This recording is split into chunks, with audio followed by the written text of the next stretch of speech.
Oh yeah, welcome back ladies and gentlemen to another episode of Raynday Gaming. My name is Raynday and today, it's a good one because I'm finally in a video game. Y'all know it, it's time. We've been waiting for a while. The Raynday announcer pack is here and the Pretty Hair announcer pack is here as well. There's a lot more on how to get it and where they're going to be in game, but I'm just so excited to share the news with you and give you a general overview of what's coming to the realm in OB58. Like I said, we'll talk about where to get that announcer pack in just a second, but first let's talk about some of the other content like the skins coming into the game. First off, the Jenos Eclipse skin. Now this thing is a rare skin, it is unreal and turns Jenos into one badass dude. He got a tan if you ask me, and honestly this is a great look. If you want to pick up this skin for one of the most popular players in Paladins right now, one of the most popular champions in the game, definitely grab it. This is a good one and I can't wait to play with it myself. But if you relate to the white hair, you know you're a Targaryen fan or your grandma and grandpa and you happen to watch Raynday Gaming, I get it. Keep the white hair guys, just switch the body out. Either way you're gonna like this one. And then bon dia my friends, we get a little bit of Brazilian love going on. It's the summer samba chest.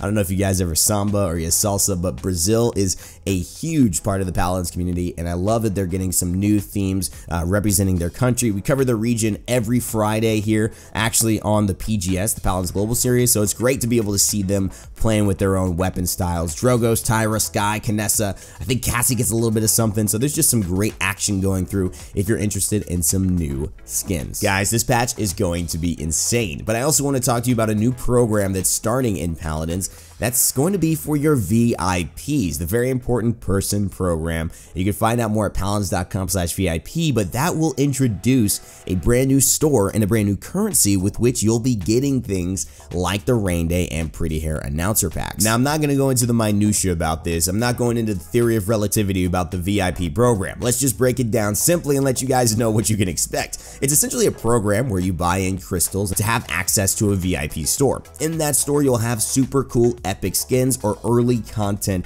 that are exclusive to the VIP store. Introduced in this patch as content for that store is FN01 Erebos Fernando, the Lian Goddess skin, which is a hubba hubba, and then the Raeve Maeve skin, which is so dope. This is exactly like Dubstep Jenos when he first came out. It was one of my favorite skins ever, and this will probably go down as one of my favorite skins ever in Paladins as well. So along with my announcer pack and Pretty Hairs and a bunch of other things, all that content will be waiting inside the VIP store for those to become VIPs and spend their VIP points on whatever thing that they want. So as you go through your games, you'll be playing and earning this new currency, VIP points. Whether you lose, whether you win, you'll be gaining. If you are a VIP member, you'll be gaining more than someone who isn't. So say I get 50 points as somebody who's not a VIP member, a normal player, and then if I'm a VIP member, maybe I'll gain 150 points for my win.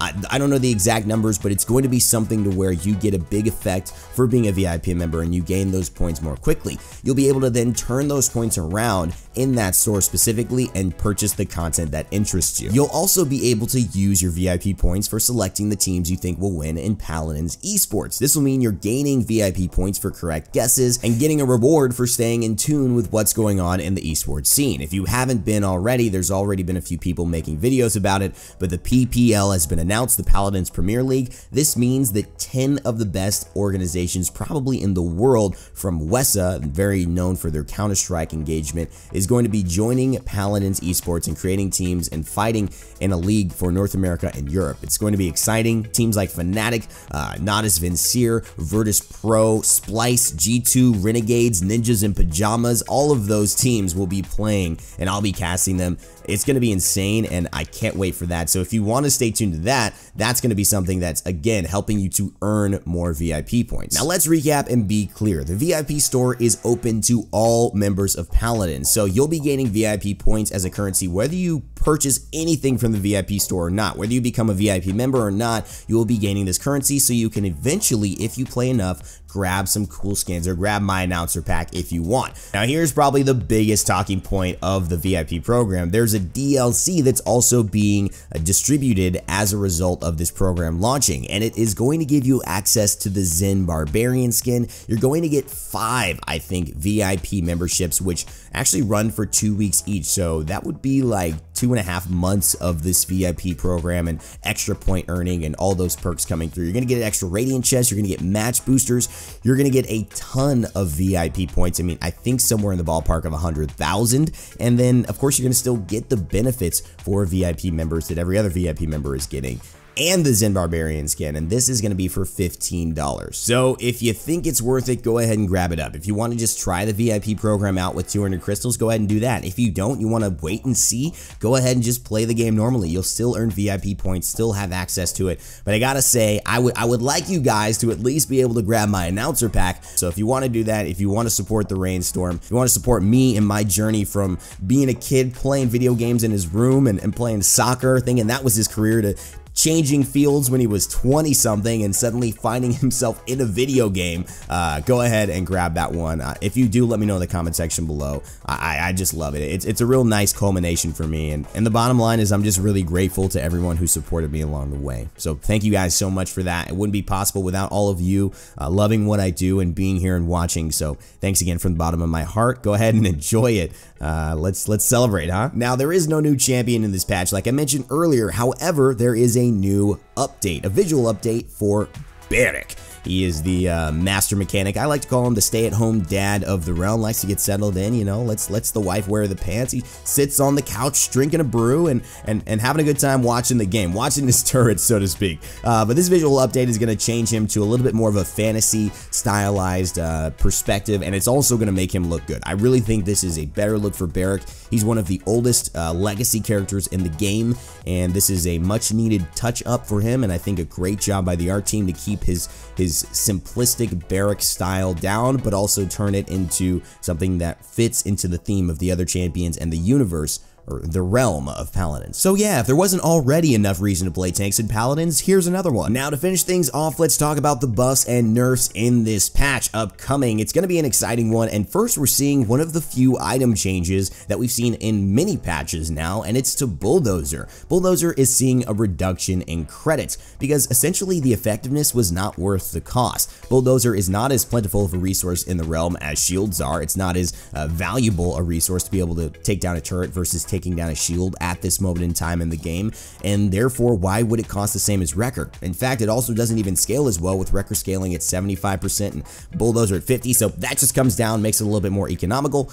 Grab your bulldozers if those Bariks, those Inaras are giving you trouble. Jenos, he's seen a little bit of a reduction in his Celestial Touch legendary, just high level. That was something everyone was picking in terms of ranked and even casual, so that's seeing from a drop from 15% to 10%. Lian seeing a little bit of a buff to her Eminence card, and that scaling for that presence shot is now going to start at 0 feet, meaning she's just going to get more damage on her Q. That's basically what it means. If you pick that up, you're going to get more damage on your Q the second you hit somebody, which is going to be a nice feeling. Moving on to probably the biggest buff in this patch, it's going to be Maeve. She's getting some weapon changes that are going to allow her daggers to feel better, to be more of a consistent projectile, and to move faster in the realm. That means the projectile speed increased from 260 to 400, and the projectile gravity increased by 33% as well. But here's the thing, the time between the daggers is reduced by 50%, which means you're shooting those daggers 50% faster essentially. They're coming out of your hands 50% faster, and the projectile size is increased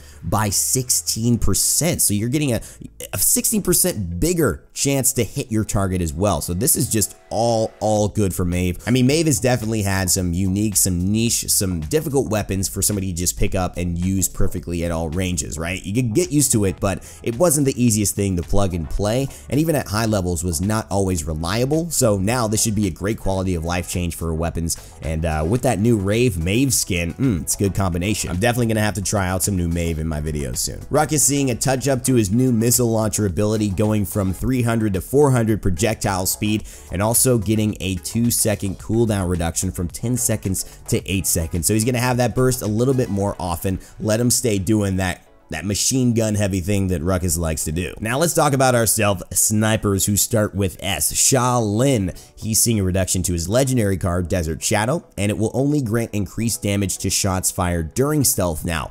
With Sha Lin getting played a lot more, a lot of players were using Desert Shadow to preload a big shot, then wait for a withdraw to come off of cooldown to create a 1-2 punch. This is going to change that and resolve unintended behavior. And now talking to Strix, His Talon Rifle is seeing a nerf all around. He's getting a little bit of a damage reduction from 1300 to 1200, so not going to be as effective in the 2-shot capacity or the 1-shot capacity. The flashbang has been augmented. The blind effect, people said, oh, my eyes. It's actually going to be less jarring now, so that should be helpful. Fixed a couple of bugs as well that were huge boons for Strix, which means that this actually allowed Strix's flare to reveal the entire enemy team to everyone on his team when it was supposed to be a personal reveal. So that bug has been fixed, and now only his flare will reveal enemies to himself, which is a big change. Strix is also seeing some changes to his stealth all around, meaning it's just going to take longer for him to regenerate his stealth. It's going to cost more energy for him to go into stealth, and it's also going to be more of a minimum energy requirement for him to go back into stealth after he's depleted all of it. So this is just combining to mean that Strix will be in stealth less often, he'll be more vulnerable, and especially if you do the right thing by flanking him, spotting him out, and getting to the back line, you'll be able to fight him without worrying about losing him too much and him just stealthing away forever. Tyra sees a reduction to the cooldown of Hunter's Mark on her legendary. Willow sees a big reduction in her ultimate charge by 16%. Those were an insane amount of Fae Flight she was getting per round, so she gets that reduced a little bit back in line with some of the other damage champions. And Zhin